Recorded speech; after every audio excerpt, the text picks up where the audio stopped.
salam sejahtera untuk kita semua, Bapak-bapak Ibu sekalian, khususnya pimpinan pengurus dari Rumah Seni Asri Zalnur dan kawan-kawan seniman semuanya yang saya banggakan.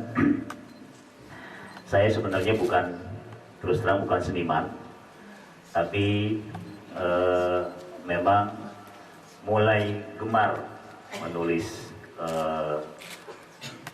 ungkapan-ungkapan hati dengan bahasa yang menurut saya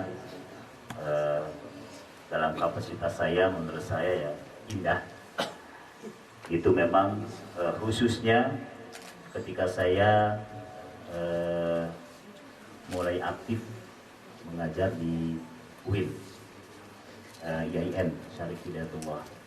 Dan lebih khusus lagi tulisan saya, ungkapan-ungkapan hati saya ini pada saat ungkapan perasaan penuh harapan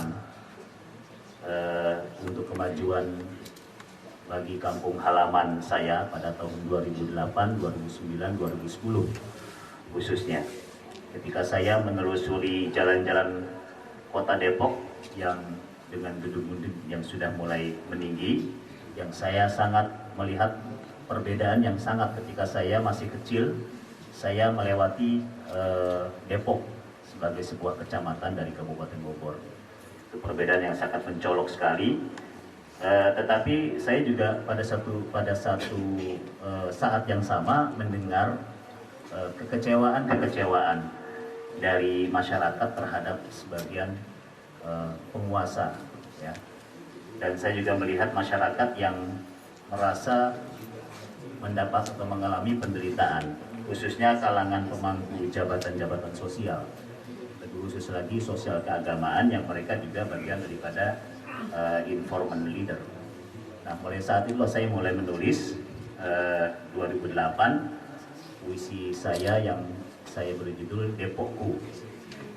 Lalu setelah 1 tahun saya masuk dalam dunia politik kekuasaan, politik pemerintahan, saya merasakan ada semacam dalam sebuah kungkungan kekuasaan ternyata tidak sesuai dengan idealisme saya sebagai seorang akademisi.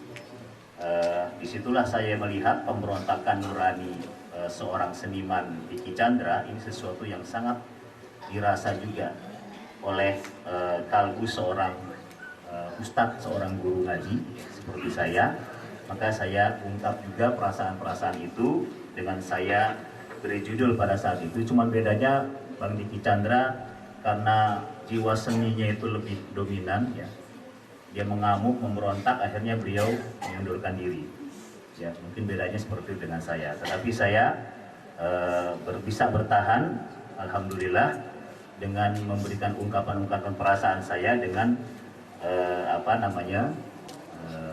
diberikan saran-saran dan nasihat-nasihat dari kawan-kawan untuk bisa melanjutkan, memperjuangkan ide-ide dalam politik kekuasaan atau politik pemerintahan.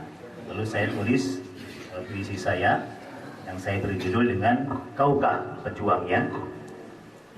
Setelah 4 tahun saya duduk dalam dunia pemerintahan, mulailah muncul kembali kenangan-kenangan masa lalu yang memang harus direvisi, yang harus dievaluasi, sehingga muncul semangat baru untuk memperbaiki hal-hal yang kurang pada diri saya.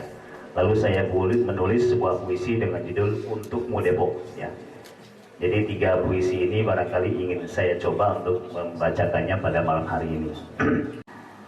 Ada rasa untuk bisa hidup sejahtera. Ada cita-cita bersama untuk bahagia. Ya, kita bahagia karena cinta sesama. Depokku, kota yang semakin gegap gempita, namun masih ada tangan-tangan meminta, mengharap belas kasihan sesama. Sungguh kau raya tapi tak kaya. Depokku, Kota syahdu di pinggiran ibu kota, pesona udara dan senyum warga mengusir rasa pilu dan jiwa kecewa. Karena ulah sang penguasa. Depokku, kuatkan tekadmu untuk terus melangkah dengan segala upaya. Kobarkan semangat membangun jiwa raga untuk maju dan sejahtera. Kau dan aku kan berjalan tanpa putus asa, berlari kencang sekuat tenaga, mengejar mimpi dan cita-cita, meraih prestasi, menggapai bahagia.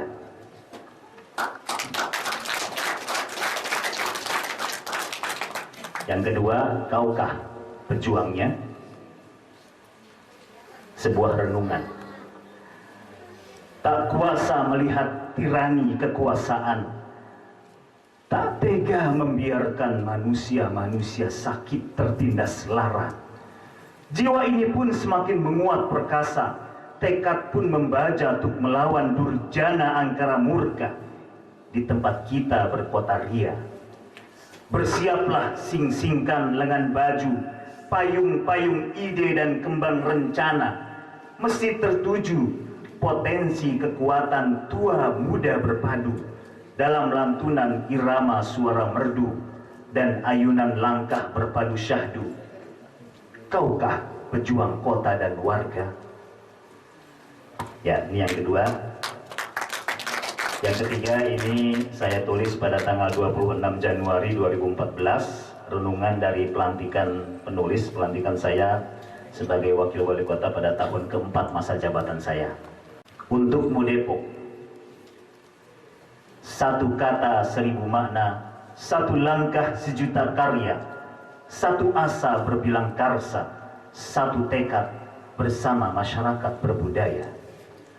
Untukmu Depok, keluhuran merengkuh semua cita dan rasa, ketulusan memandang semua mata, kegigihan melangkah semua warga, keramahan menggapai ridhonya. Untukmu Depok, demi amanat dan pesan rakyat, kami nyatakan ke seantero dunia, telah bangkit di bumi pertiwi kepahlawanan sebuah peradaban. Untukmu Depok, kami sudah coba apa yang kami bisa, tapi kerja belum usai, belum selesai. Kami persembahkan jiwa raga, meski kerja belum bukti nyata. Semua sejawat manusia bersaudara memperhitungkan beribu tulang belulang berserakan. Ya, tulang belulang berserakan, berdesah pilu penuh asa di dalam baka. Untukmu Depok, jangan pernah jenuh melangkah, tak usah lagi berdesah kecewa, meniti jalan-jalan penuh onar dan duri, tak dapat tersenyum ceria dan bahagia. Untukmu Depok, jangan kamu tanggalkan senjata dari bahumu, jangan kau siakan harapan warga, wujudkan impian pahlawan bangsa untuk meraih maju dan sejahtera. Terima kasih. Jadi kalau saya lebih jauh lagi, Pak Asnur dan kawan-kawan, bahwa seni itu adalah sebenarnya inti daripada perjalanan hidup kita. Karena seni ini adalah pengungkapan isi hati, nurani. Dan nurani isi hati adalah ciptaan Tuhan. Ciptaan Tuhan ini semuanya sama. Ya. Jadi yang bisa mempersatukan kita juga adalah seni, budaya. Itu yang bisa mempersatukan kita. Mungkin kalau politik dan lain-lainnya bisa memecah kita, tapi kalau kita disatukan dengan sebuah wadah seni, dengan wadah budaya, insya Allah kita bisa bersatu untuk membangun bangsa. Terima kasih. Assalamualaikum warahmatullahi wabarakatuh.